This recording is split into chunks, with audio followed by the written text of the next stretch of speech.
Right, now, my next guest spent over 30 years as Princess Margaret's lady-in-waiting. She's known the royal family since she was a child.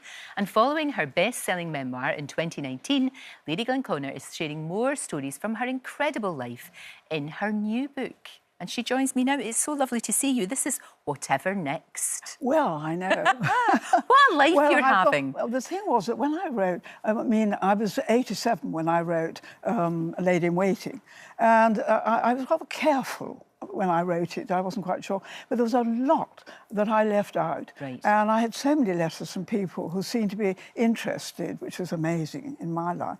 And so I thought, well, OK, I'm 90, I'm going to write actually what I really want. No, it's and really good. That is what I have written. It's so good because, and you say it's never too late for a new chapter. I mean, you just say, I can't believe you're 90 years old. It's ridiculous.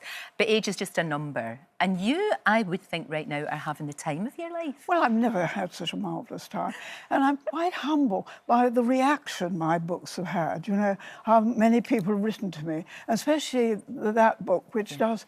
as you know, domestic abuse is what I suffered all my marriage. You did, to the extent that he knocked you down and you became deaf in 1 year. Yeah, that's one this year, isn't it? Yeah, and you talk about that, and you're very, very open about that. And I know that that's something that the Queen Consort Camilla is very interested in too. You know, that's something that so you can work. I know you work together anyway, but that's another bond with you. Well, it was. I mean, she sort of inspired me. I mean, she's done so much for domestic abuse, putting it out in the public, you know. And I thought, I had obviously talked to my children, you know. I said, would they mind? And they said, no, Mum, go ahead. No, it's the truth. And I've already helped. I've had so many letters, very sad letters, quite often, you know, from people who now say, well, you've written about it, you put it in the public.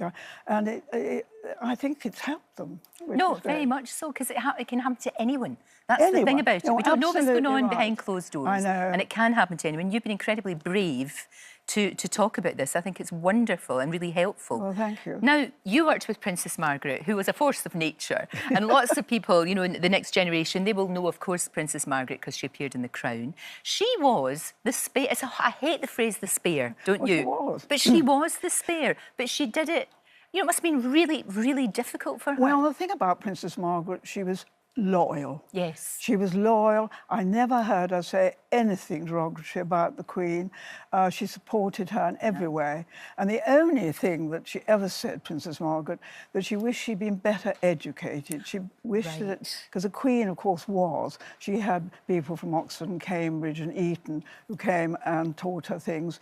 And Princess Margaret was left with Crawford and a French governess. Yeah. And Princess Margaret actually was very clever. She was very well read. That was the only thing she ever said, that she wished she'd been better educated. Otherwise, you know, I mean, she should be a great example of all the spares of this world. Indeed, and you do wonder if you know, if his Auntie Margaret had been, or great Aunt Margaret had been around. Well, I would wonder what she would have said to Prince Harry. I think it's extremely lucky she wasn't around. Oh, right. Or isn't around.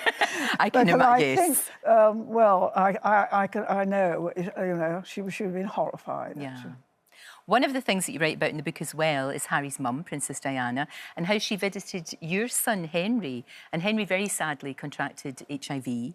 And at that time, people were going out of their way to avoid him, but she actually went to meet him, which was lovely... I mean, Princess Margaret was wonderful as well. I mean, she always came to stay. She brought her children. She always hugged Henry when she saw him. And we used to visit the lighthouse together, which was a place for young men who were dying of AIDS. And she wasn't touchy-feely like Diana, but she was amusing. She used to go in, we just sit in their rooms, you know, and talk to them, make them laugh. And then Diana was amazing and saw Henry just before he died. And she wrote me the nicest letter, Diana, saying that she felt, because Henry came out, which was quite brave of him in those days, you know. And I said, you'll be quite hurt, you know, people will react in a very difficult way. And that Diana, you know, wrote me a lovely letter saying, you should be so proud of him. Absolutely, which, of course you should be. Made a lot of difference. It would absolutely. Now, looking forward, looking ahead, the coronation. Oh, What do you yes. think it's going to be like? Because we keep putting all sorts I'm of things. fascinated. Me too, because we can see this one. You see, there are very few people left. I'm the only person to have written about the coronation that was actually in it. Yes. Because everybody else wrote about it, but they were. But they weren't there. No, they weren't. You were there. But no, I was actually there.